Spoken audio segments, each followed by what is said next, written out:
दोस्तों, शरद पूर्णिमा यानी कि अश्विनी पूर्णिमा का बौद्ध धर्म में क्या महत्व है एवं पवारना पूर्णिमा किसे कहते हैं, इन प्रश्नों के उत्तर हम अभी आपको बताने वाले हैं। दोस्तों, क्वार मास की जो पूर्णिमा होती है उसे ही अश्विनी पूर्णिमा के नाम से हम जानते हैं और इस पूर्णिमा के बाद ही शरद ऋतु शुरू होती है, तो इस पूर्णिमा को ही हम शरद पूर्णिमा भी कहते हैं।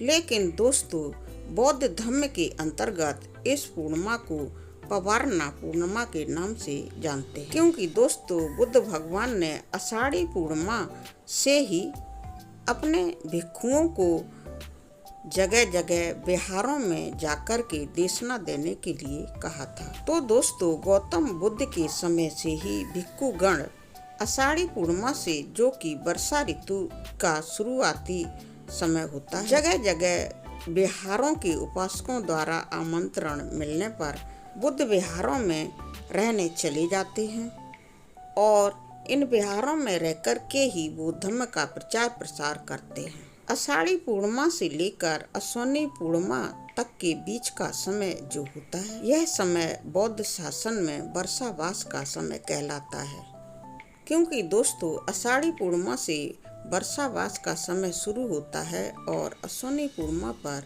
यह समाप्त हो जाता है। तो दोस्तों, अभी आप समझ ही गए होंगे कि पवारना पूर्णिमा को ही शरद पूर्णिमा एवं अश्विनी पूर्णिमा के नाम से बौद्ध धर्म में जाना जाता है। बौद्ध समुदाय का यह तीसरा सबसे बड़ा त्योहार है, क्योंकि दोस्तों यह त्योहार आत्म शिक्षा के लिए अपने मठों के अंदर भिक्षुओं के 3 महीने के लंबे एकांतवास के समापन का प्रतीक माना जाता है। जगह जगह पर बौद्ध भिक्षुओं के द्वारा धम्म के प्रचार प्रसार का भी समय माना जाता है और इसी समय को बुद्ध धर्म में वर्षावास का समय कहते हैं। दोस्तों, अश्विनी पूर्णिमा का यह दिन चंद्रमा की 16 कलाओं से पूर्ण होने का भी दिन होता है।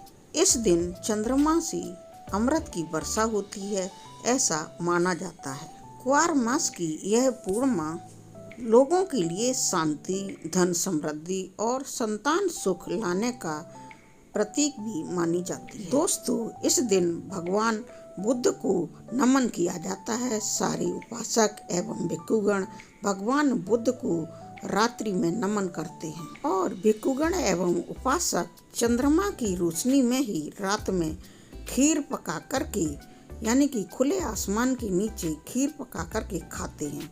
उनका मानना होता है कि इससे उनको स्वास्थ्य लाभ मिलता है। इस खीर को बौद्ध धर्म में पायस या पायसम बोलते हैं। दोस्तों, अब आइए देख लेते हैं कि इस पूर्णिमा का बौद्ध अनुयायियों के लिए इतना ज्यादा महत्व क्यों है। तो दोस्तों, इस शरद पूर्णिमा को यानी अश्विनी पूर्णिमा को बौद्ध धर्म के उपासक एवं भिक्षुगण उपोषण का व्रत रखते हैं। सुबह सुबह स्नान करके भगवान को नमन करते हुए वह उपासक गण अपनी सामर्थ्य के अनुसार भिक्षु गणों को दान करते हैं। बौद्ध धर्म के अंदर उपासकों के द्वारा भिक्षुओं को इस दिन दान करने से उनके घर में सुख शांति एवं धन वैभव बढ़ता है। एवं दोस्तों, बौद्ध धर्म के अनुयायी यह भी मानते हैं कि इस दिन अमृत की वर्षा होती है।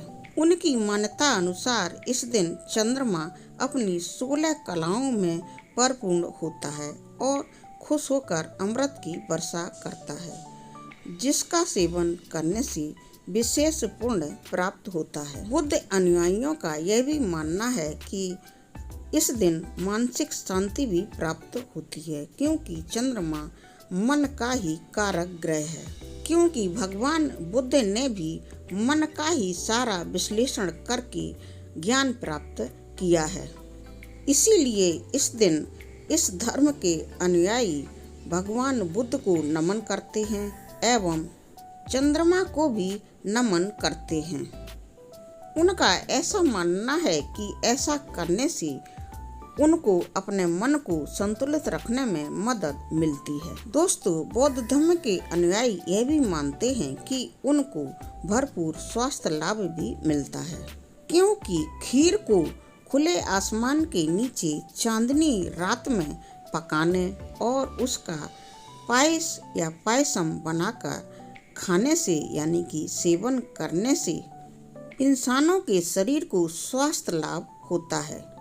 दोस्तों, यहाँ पर मैं इस बात से आपको अवगत करा देती हूँ कि खुले आसमान के नीचे चांदनी रात में खीर को पकाकर पायसम के रूप में ग्रहण करने से स्वास्थ्य लाभ जो इंसानों को होता है, तो बौद्ध लोगों की यह परंपरा पूर्ण रूप से वैज्ञानिक भी मानी जाती है, जो कि सभी इंसानों और जीवों के स्वास्थ्य के लिए बहुत ही ज्यादा लाभदायक मानी जाती है। दोस्तों, आइए अब जानने की कोशिश करते हैं कि अश्विनी पूर्णिमा शरद पूर्णिमा का बौद्ध धर्म में धार्मिक महत्व कैसे है। तो दोस्तों, यह दिन वर्षावास की समाप्ति का प्रतीक माना जाता है और इसी दिन से कठिन चीवरदान की शुरुआत भी बौद्ध अनुयायी अपने भिक्षुओं के लिए करते हैं। दोस्तों, इस दिन बौद्ध धर्म के अनुयायी अपने बौद्ध भिक्षुओं को कठिन चीवरदान करते हैं और अन्य आवश्यक वस्तुएं भी दान करते हैं। और इस अवसर पर जो वरिष्ठ बौद्ध भिक्षु होते हैं वो उपासकों के लिए धम्म प्रवचन देते हैं, जिसे बौद्ध धर्म के अनुयायी बहुत ध्यान पूर्वक सुनते हैं। आइए दोस्तों, अब अश्विनी पूर्णिमा का बौद्ध धर्म के अंदर ऐतिहासिक महत्व भी देख लेते हैं। अश्विनी पूर्णिमा यानी कि शरद पूर्णिमा का दिन सम्राट अशोक द्वारा कलिंग युद्ध के बाद बौद्ध धर्म अपनाने की घटना से भी जुड़ा हुआ है। साथ ही अश्विनी पूर्णिमा के दिन से कुछ समय पहले ही 14 अक्टूबर 1956 को अपने लाखों अनुयायियों के साथ हमारे बोधिसत्व बाबा जी ने धम्म दीक्षा ली थी। तो दोस्तों, अश्विन पूर्णिमा के दिन वर्षावास का समापन होता है, क्योंकि बौद्ध भिक्षु वर्षा ऋतु के 3 महीनों यानी कि आषाढ़ पूर्णिमा से आश्विन पूर्णिमा तक एक ही विहार में रहकर भगवान बुद्ध का ध्यान करते हैं। और दोस्तों, अश्विन पूर्णिमा पर यह वर्षावास पूर्ण रूप से समाप्त हो जाता है और भिक्षु धम्म के प्रचार प्रसार के लिए गांवों-गांव यात्रा करने लगते हैं। तो दोस्तों, आपने देखा बौद्ध धर्म के अंतर्गत अश्विनी पूर्णिमा को महाप्रवारणा पूर्णिमा के रूप में भी जानते हैं, जो भिक्षुओं के 3 महीने के वर्षावास के समापन और धम्म प्रचार के लिए उनके प्रस्थान का प्रतीक है। इस दिन भिक्षु धम्म प्रवचन देते हैं और उपासक उपासिकाएं उन्हें कठिन चीवरदान करते हैं। यह सम्राट अशोक की कलिंग युद्ध के बाद बौद्ध धर्म अपनाने की घटना और भीमराव डॉक्टर अंबेडकर के धम्म दीक्षा लेने की वर्षगांठ के दिन का भी प्रतीक है।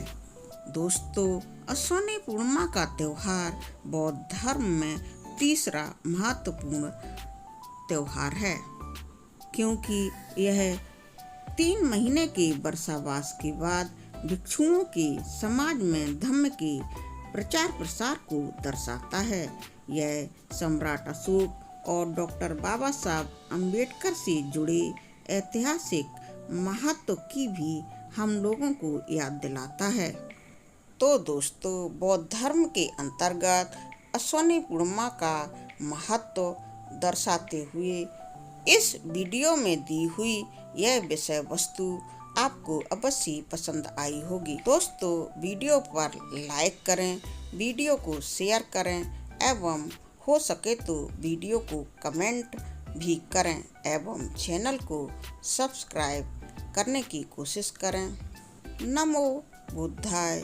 साधु साधु साधु।